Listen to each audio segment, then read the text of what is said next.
ଜଗନ୍ନାଥ ପିଲାମାନେ, ଜୟ ଜଗନ୍ନାଥ ପିଲାମାନେ, ସାହିତ୍ୟାୟନ ଚ୍ୟାନେଲକୁ ସମସ୍ତଙ୍କୁ ସ୍ୱାଗତ। ଆଜି ଆମେ କିଶୋର ଚନ୍ଦ୍ରାନନ୍ଦ ଚମ୍ପୁ ବିଷୟରେ ପଢ଼ିବା। ଏଇଠି ମୁଁ କିଶୋର ଚନ୍ଦ୍ରାନନ୍ଦ ଚମ୍ପୁର ଟେକ୍ସଟଟା ଦେଇଦେଇଛି, ତାର କଠିନ ଶବ୍ଦାବଳୀ ମଧ୍ୟ ଏଥିରେ ରହିଛି। ଏଥିରେ ଚନ୍ଦ୍ରାନନ୍ଦ ଚମ୍ପୁର ଘ ଗୀତଟି ରହିଛି, ତାର ରାଗ ହେଲା କାମୋଦି, ଏହାର ରଚୟିତା ହେଲେ କବି ସୂର୍ଯ୍ୟ ବଳଦେବ ରଥ।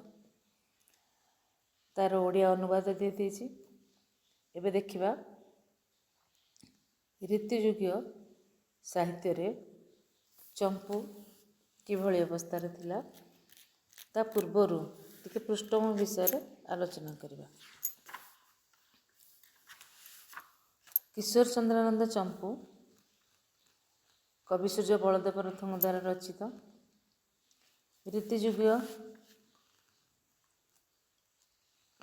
କବିମାନଙ୍କର ପରବର୍ତ୍ତୀ ସମୟରେ ଯେଉଁମାନେ ସପ୍ତଦଶ ଶତାବ୍ଦୀ ଠାରୁ ବିଶେଷତଃ ସପ୍ତଦଶ ଶତାବ୍ଦୀର ଶେଷ ଭାଗରେ ଭଞ୍ଜ ଉପେନ୍ଦ୍ର ଭଞ୍ଜଙ୍କର ଆବିର୍ଭାବ ଘଟିଥିଲା। ତାର ସମସାମୟିକ ରହିଲେ କେଉଁମାନେ ନା ଦୀନକୃଷ୍ଣ ଦାସ, ଉପେନ୍ଦ୍ର ଭଞ୍ଜ, ଅଭିମନ୍ୟୁ ସାମନ୍ତ ସିଂହାର, କବି ସୂର୍ଯ୍ୟ ବଳଦେବ ରଥ। ଏମାନେ ସମସ୍ତେ ରୀତିବାଦ ଏବଂ ଆଳଙ୍କାରିକବାଦର ପରିପୂର୍ଣ୍ଣ ପ୍ରୟୋଗ ତାଙ୍କ କାବ୍ୟ କବିତାରେ କରିଥିଲେ। ସଂସ୍କୃତ ଆଳଙ୍କାରିକ ଶାସ୍ତ୍ରର ରୀତି, ତାର ଅଳଙ୍କାର, ଏଇସବୁ ରଚନା ଶୈଳୀକୁ ସେ ବ୍ୟବହାର କରିଥିଲେ। ବହୁ ପାଣ୍ଡିତ୍ୟ, ବହୁ ଶାସ୍ତ୍ରଦର୍ଶିତା ମଧ୍ୟ ସେଥିରେ ମୁଖ୍ୟ ସ୍ଥାନ ଗ୍ରହଣ କରିଥିଲା। ଧର୍ମୀୟ ଏବଂ ପୌରାଣିକ ବିଷୟବସ୍ତୁକୁ କାବ୍ୟ କବିତାରେ ବ୍ୟବହାର କରି ଲୌକିକ ଓ ସାମାଜିକ ଭାବରେ ତାକୁ ଉପସ୍ଥାପନ କରାଯାଇଥିଲା। ଏଥିସହିତ ବିଷୟ ବିନ୍ୟାସ ଏବଂ ଘଟଣା ଚୟନରେ ପାରମ୍ପରିକତା ମଧ୍ୟ ଦେଖିବାକୁ ମିଳିଥିଲା। ଆଉ ଭାବୋପଯୋଗୀ ରାଗରାଗିଣୀ କାବ୍ୟ କବିତାର ସାଙ୍ଗୀତିକତା, ଛନ୍ଦର ପ୍ରୟୋଗ ମଧ୍ୟ ଏଥିରେ ରହିଥିଲା। ତେବେ ଏହି ସାଧାରଣ ଲକ୍ଷଣକୁ ଆଧାର କରି ରୀତି ସାହିତ୍ୟ ସୃଷ୍ଟି ହୋଇଥିଲା। କିଶୋର ଚନ୍ଦ୍ରାନନ୍ଦ ଚମ୍ପୁ କବି ସୂର୍ଯ୍ୟ ବଳଦେବ ରଥଙ୍କ ଦ୍ୱାରା ରଚିତ ଏହି ଚମ୍ପୁ କାବ୍ୟରେ ସେ ରୀତିଯୁଗୀୟ କାବ୍ୟ ଦର୍ଶକୁ ଗ୍ରହଣ କରିଛନ୍ତି। ଏହା ଗୋଟିଏ ତାଙ୍କର ଉଚ୍ଚକୋଟୀର ରଚନା। ପ୍ରତ୍ୟେକ ରଚନା, ପ୍ରସଙ୍ଗ ନିର୍ଦ୍ଧାରଣ, ଘଟଣା ଚୟନରେ କବିଙ୍କର ରହିଛି ବିଶେଷତ୍ୱ। ରଚନା ଗୁଡ଼ିକ ହୃଦୟସ୍ପର୍ଶୀ ଏବଂ ମାର୍ମିକ। କବି ସୂର୍ଯ୍ୟ ବଳଦେବ ରଥଙ୍କର ଜନ୍ମ ସମ୍ବନ୍ଧରେ ବହୁ ମତ ପାର୍ଥକ୍ୟ ଦେଖିବାକୁ ମିଳେ। ଗବେଷକମାନେ ନିଜ ଅନୁସାରେ ତାଙ୍କର ଜନ୍ମ ସମୟକୁ ନିର୍ଦ୍ଧାରଣ କରିଛନ୍ତି। ଖ୍ରୀଷ୍ଟୀୟ ଅଷ୍ଟାଦଶ ଶତାବ୍ଦୀର ଅଷ୍ଟମ ନବମ ଦଶକ ମଧ୍ୟରେ କବି ଜନ୍ମଗ୍ରହଣ କରିଥିଲେ ବୋଲି କହନ୍ତି। କେତେଜଣ କୁହନ୍ତି ଊନବିଂଶ ଶତାବ୍ଦୀର ପଞ୍ଚମ ଶତକ ବେଳକୁ ସେ ଗତାୟୁ ହୋଇଥିଲେ। ପଣ୍ଡିତ କୁଳମଣି ଦାସଙ୍କର ଯେଉଁ କବି ସୂର୍ଯ୍ୟ ଗ୍ରନ୍ଥାବଳୀ, ସେଥିରେ ସେ ତାଙ୍କର ଜନ୍ମ ସମୟ 1799ରୁ 1805 ମସିହା ବୋଲି ନିରୂପଣ କରିଛନ୍ତି। ଗବେଷକ ଶ୍ରୀ ସଚ୍ଚିଦାନନ୍ଦ ମିଶ୍ର କବିଙ୍କ ଜନ୍ମ ସମୟକୁ 1779ରୁ 1840 ମସିହା ବୋଲି ମଧ୍ୟ ଗ୍ରହଣ କରିଛନ୍ତି। ତେବେ ଏହିଭଳି ଭାବରେ ତାଙ୍କର ନିର୍ଦ୍ଦିଷ୍ଟ ଜନ୍ମ ସମୟ ଗବେଷଣାଲବ୍ଧ ତଥ୍ୟ ହୋଇକି ରହିଛି, ଏପର୍ଯ୍ୟନ୍ତ ପୂର୍ଣ୍ଣ ଭାବରେ ପ୍ରକାଶ ପାଇନି। କିନ୍ତୁ ସେହି ସମୟ ସୀମା ଭିତରେ ତାଙ୍କର ଜନ୍ମ ବୋଲି ଅଷ୍ଟାଦଶ ଶତାବ୍ଦୀର ଶେଷ ଭାଗ ବା ଊନବିଂଶ ଶତାବ୍ଦୀର ପ୍ରଥମ ଭାଗ, ଏଥିରେ ସେ ଜନ୍ମଗ୍ରହଣ କରିଥିବା ବିଶ୍ୱାସ କରାଯାଏ। କବି ସୂର୍ଯ୍ୟ ବଳଦେବ ରଥଙ୍କ ଯେଉଁ ପୂର୍ବପୁରୁଷ, ସେମାନେ ବାଣପୁରସ୍ଥ ମରିପୁର ଗ୍ରାମରୁ ଉଠିଯାଇ ଗଞ୍ଜାମ ଅଞ୍ଚଳରେ ବସବାସ କରୁଥିଲେ। ସେମାନେ ବ୍ରାହ୍ମଣ ଜାତିରେ ବ୍ରାହ୍ମଣ ଥିଲେ।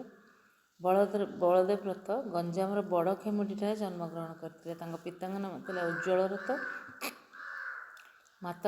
ମାତା ଥିଲେ ଗଞ୍ଜାମ ଆଠଗଡ଼ର ତାନ୍ତ୍ରିକ ପଣ୍ଡିତ ତ୍ରିପୁରାରୀଙ୍କ କନ୍ୟା।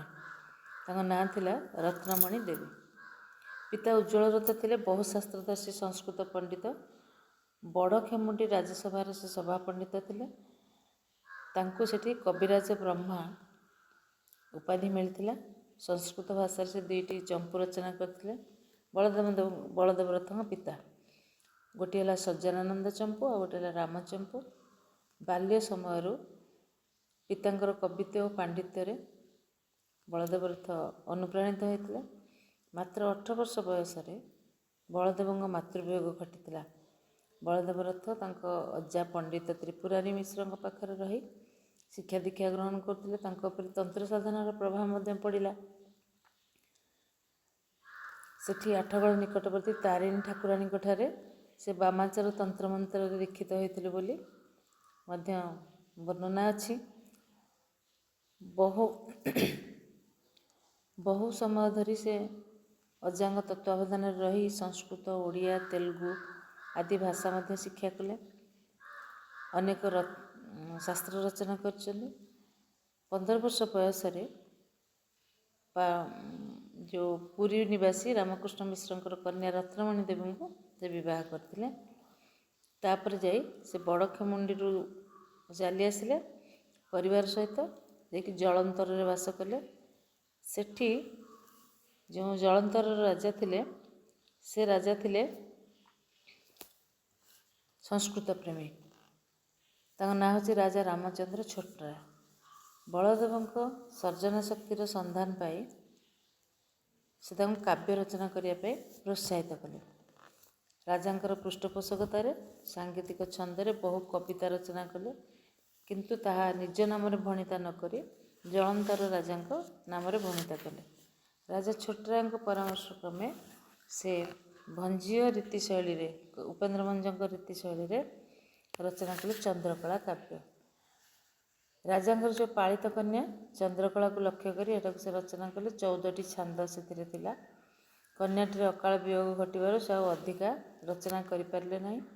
ଏହାପରେ 7 ଗୋଟି ଛାନ୍ଦ ରଚନା କରି କାବ୍ୟଟିରେ ଯୋଗ କଲେ ଏବଂ କାବ୍ୟ 21 ଛାନ୍ଦରେ ଅସମ୍ପୂର୍ଣ୍ଣ ହୋଇ ରହିଗଲା। ଏଇ ଯେଉଁ ରଚନାଟି ମଧ୍ୟ ରାମଚନ୍ଦ୍ର ଛୋଟରାୟଙ୍କ ନାମରେ ବର୍ଣ୍ଣିତ କରାଯାଇଛି। ତେବେ ଜଳନ୍ତରର ରାଜା ତାଙ୍କୁ କବିସୂର୍ଯ୍ୟ ଉପାଧିରେ ଭୂଷିତ କରିଥିଲେ। ଏହାପରେ ତାଙ୍କୁ ଦେବାନ ଭାବରେ କାର୍ଯ୍ୟ ମିଳିଥିଲା କାମ କରିବା ପାଇଁ। ବହୁ ଜନହିତର କାର୍ଯ୍ୟ କରି ପ୍ରତିଷ୍ଠା ମଧ୍ୟ ସେ ଅର୍ଜନ କଲେ। ତତ୍ସହିତ ସାହିତ୍ୟ ସାଧନା ମଧ୍ୟ ଜାରି ରଖିଥିଲେ। ଜଳନ୍ତରରେ ପ୍ରାୟ 12 ବର୍ଷ ପରେ ଗଞ୍ଜାମର ଆଠଗଡ଼ ରାଜ୍ୟକୁ ଯାଇ ସେଠାରେ ବାଲୁଙ୍କେଶ୍ୱର ହରିଚନ୍ଦନ ଜଗଦେବଙ୍କର ପୃଷ୍ଠପୋଷକତା ଲାଭ କଲେ।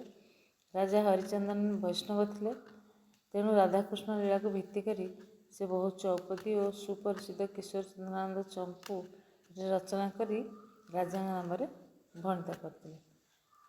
ତେଣୁ ତାଙ୍କର ଯେଉଁ ବ୍ୟଙ୍ଗ ଆହୁରି ବିଭିନ୍ନ ପ୍ରକାର ରଚନା ଥିଲା। ଢୁମ୍ପା, ବ୍ୟଙ୍ଗ କବିତା, ଚଉତିଶା, ମନାସ ଗୀତ, ହାସ୍ୟ କଲ୍ଲୋଳ ଇତ୍ୟାଦି ଏଭଳି ରଚନା ତାଙ୍କର ଥିଲା। ଯେତେବେଳେ ଆଠଗଡ଼ର ରାଜା ଦ୍ୱିତୀୟ ମୁକୁନ୍ଦ ଦେବ ଥିଲେ, ସେତେବେଳେ ରାଜସଭାରେ ସେ ସମ୍ମାନ ଏବଂ ସ୍ୱୀକୃତି ଲାଭ କରିଥିଲେ।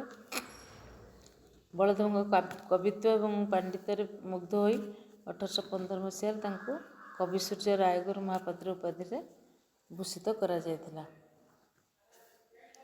କବିସୂର୍ଯ୍ୟ ବଳଦେବ ରଥଙ୍କର ରଚନା ଗୁଡ଼ିକୁ ପଣ୍ଡିତ କୁଳମଣି ଦାସ ସଂକଳିତ କରିଛନ୍ତି ଏବଂ ସମ୍ପାଦିତ କରିଛନ୍ତି। ତାଙ୍କ ଗ୍ରନ୍ଥର ନାଁ ରଖିଛନ୍ତି କବିସୂର୍ଯ୍ୟ ଗ୍ରନ୍ଥାବଳୀ।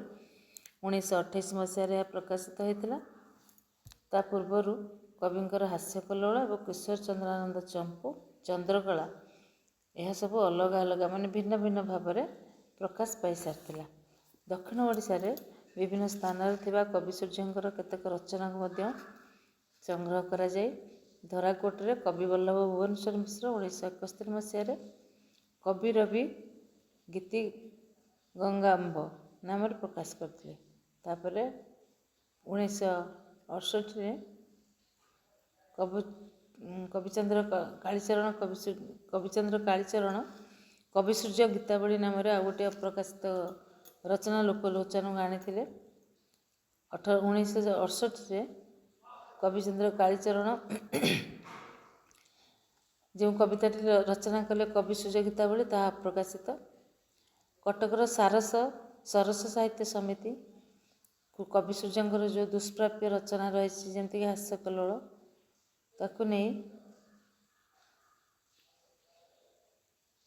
ସଚ୍ଚିଦାନନ୍ଦ ମିଶ୍ରଙ୍କ ଦ୍ୱାରା ସମ୍ପାଦିତ କରିଥିଲେ। କବି ସୂର୍ଯ୍ୟଙ୍କର କେତେକ ଚୌପଦୀ ତେଲୁଗୁ ପତ୍ର ପତ୍ରିକାରେ ମଧ୍ୟ ପ୍ରକାଶ ପାଇଥିଲା।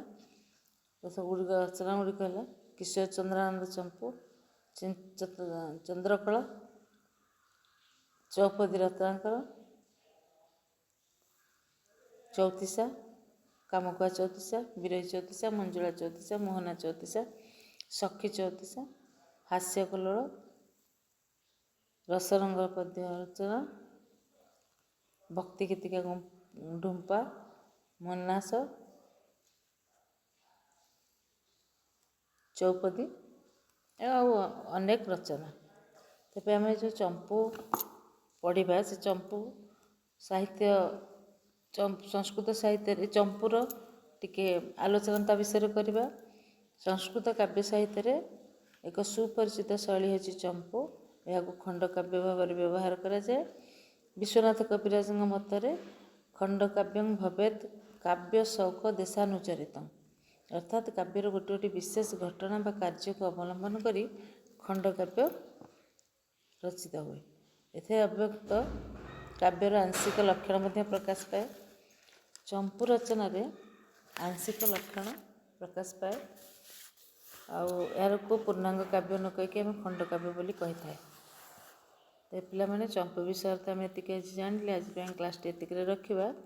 ପରବର୍ତ୍ତୀ କ୍ଲାସ୍ରେ କିଶୋର ଚନ୍ଦ୍ରାନନ୍ଦ ଚମ୍ପୁର ସାର କଥା, ତା'ର ମର୍ମାନୁବାଦ ଆଉ ସଂସ୍କୃତ ଭାଷାରେ ଓଡ଼ିଆ ଭାଷାରେ ଚମ୍ପୁ ଏ ବିଷୟରେ ଆଲୋଚନା କରିବା। ଧନ୍ୟବାଦ।